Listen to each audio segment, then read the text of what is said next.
back in Thailand, my gun was actually empty. But why couldn't the one you saved be me? If I had chosen you 5 years ago and let Ah Chow die, do you think you could have lived in peace these past 5 years? 5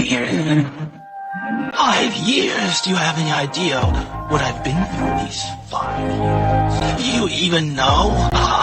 Why instead you chose this big hero? I'm taking this deal. Even Jesus can't save me.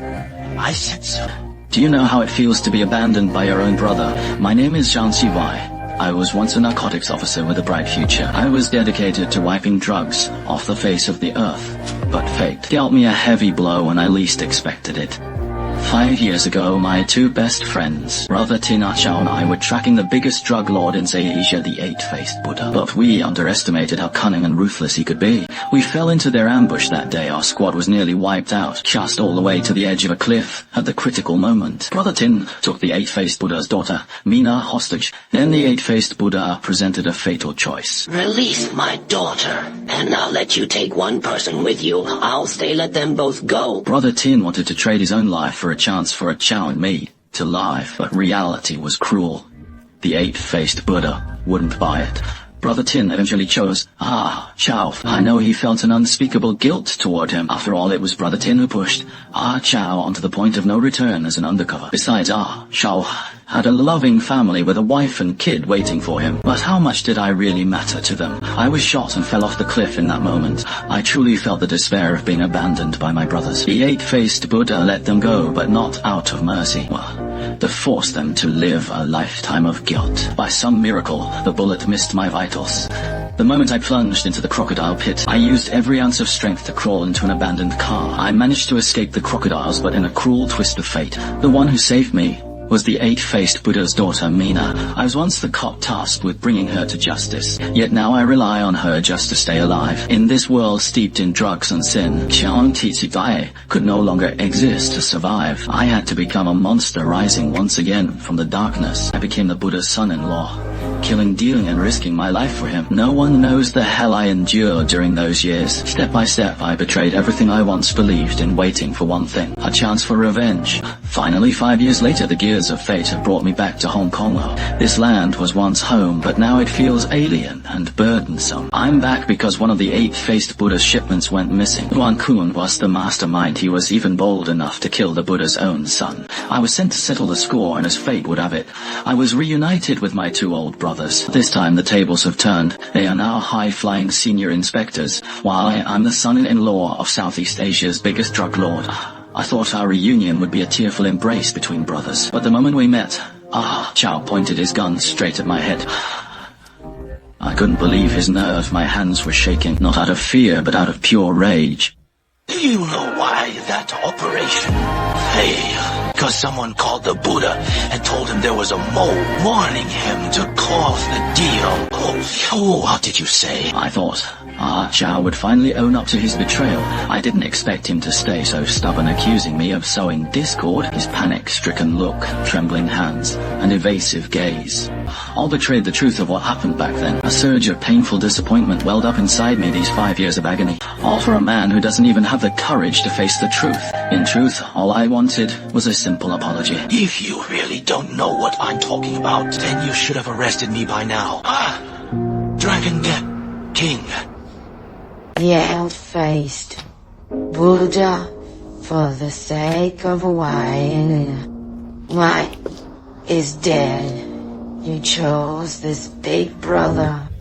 Duan Kun is mine. Even Jesus can't save him. I said it. The why you knew is dead. Now just a drug dealer.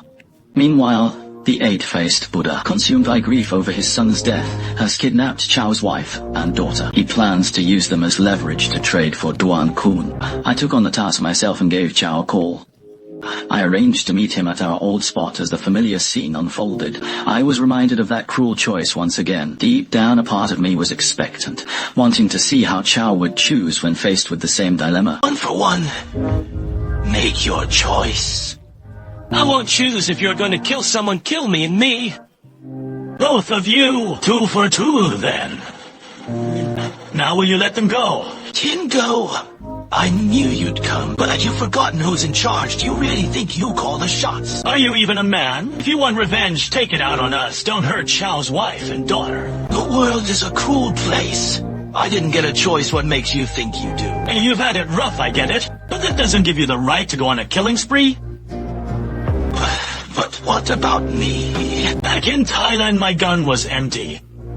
And I had to choose between the two of you. I knew I would regret it no matter what I chose. Scoffs, hey?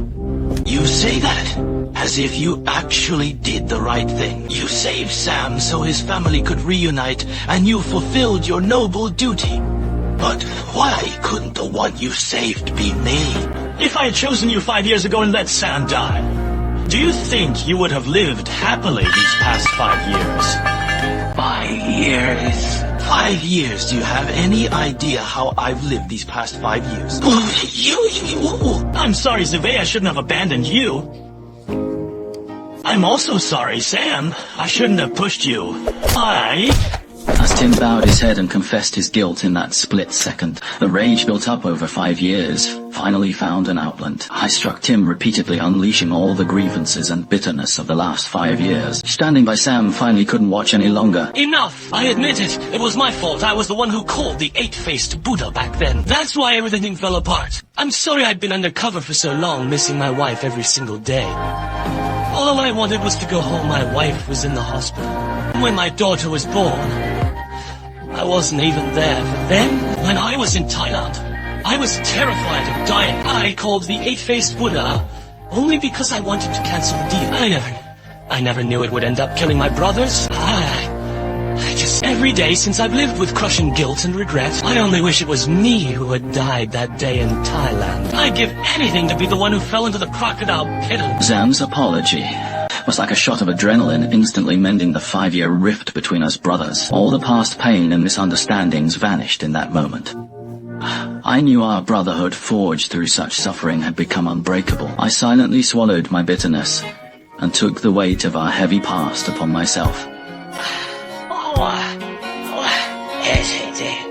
Life is full of highs and lows. I've heard everything I needed to hear. I've cried. I've laughed. At least you still have me.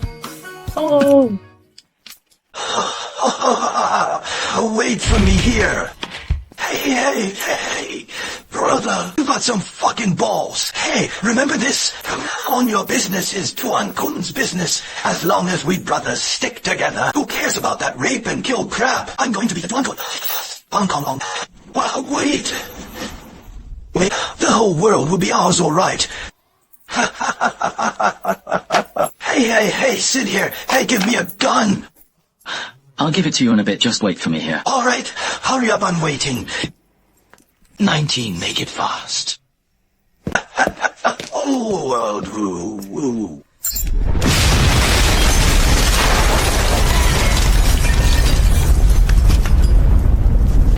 In this moment, I felt a sense of relief I hadn't known for a long time. I could finally reveal the plan I'd kept hidden deep in my heart. Truth is, I teamed up with Tuan Kun to hijack the 8-faced Buddha's shipment and kill his son, solely to lure that cancer. The 8-faced Buddha out into the open. If you had a plan like this, you should have told us. Just one is enough. He's a prison breaker, I'm a fugitive, and you're a drug dealer. Are we really still afraid of death? Tonight, the 8-faced Buddha will hold a memorial service for his son in Macau. This is our last chance. Our brotherhood is united once again, determined to end the 8-faced Buddha once and for all. As night fell, the 8-faced Buddha summoned me outside. He questioned if I was involved with Tuan Kun. I didn't even flinch. I denied it flatly, but I still underestimated his cunning. He proposed that if I were innocent, I should cut off my own arm as proof. I knew only this act would win his trust and let me get close to him.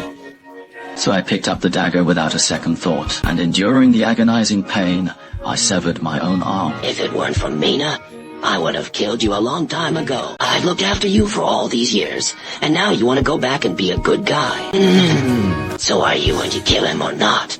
Before he could even finish, I raised my gun and took aim, killing him with a single shot, only to realize he was just a body double. Tiangi and Ah Shao arrived just in time, but we fell into yet another ambush by the 8-faced Buddha, with mercenaries swarming from every direction, leaving us cornered once again. But this time the choice was finally in our hands at death's door. We reminisced about the old days, our time at the police academy. That brotherhood, it felt as if we had returned to those carefree years. We always had such a tacit understanding back then. I never expected that after all these years we'd still be exactly the same. In the melee I wrestled with the son of the eight-faced Buddha. With only one arm, my strength was gone, and I was quickly overpowered. Suddenly Mina appeared. She begged her brother to spare me in the struggle. He was accidentally wounded, and I seized the chance to detonate the bomb on him. I pushed him away with all my might, my heart heavy with guilt and apologies for Mina. I failed her. I knew the blood feud between me and the eight-faced Buddha had to be settled today. Mina's death drove the eight-faced Buddha into a frenzy. He sprayed me with bullets like a madman, while Zhiying used every last ounce of his strength for the final showdown. In the end, the eight-faced Buddha fell to Xiao's gun, but Zhiying and I would also draw our last breaths on this blood-stained earth. I know Xiao will carry our honor and our dreams back to the home we swore to protect together. Looking back on my life, I have no regrets about calling these two men my brothers. They were by my side through the prime of my youth. We once fought for the same ideals. If there is a next life, I would still choose to fight by their side as brothers.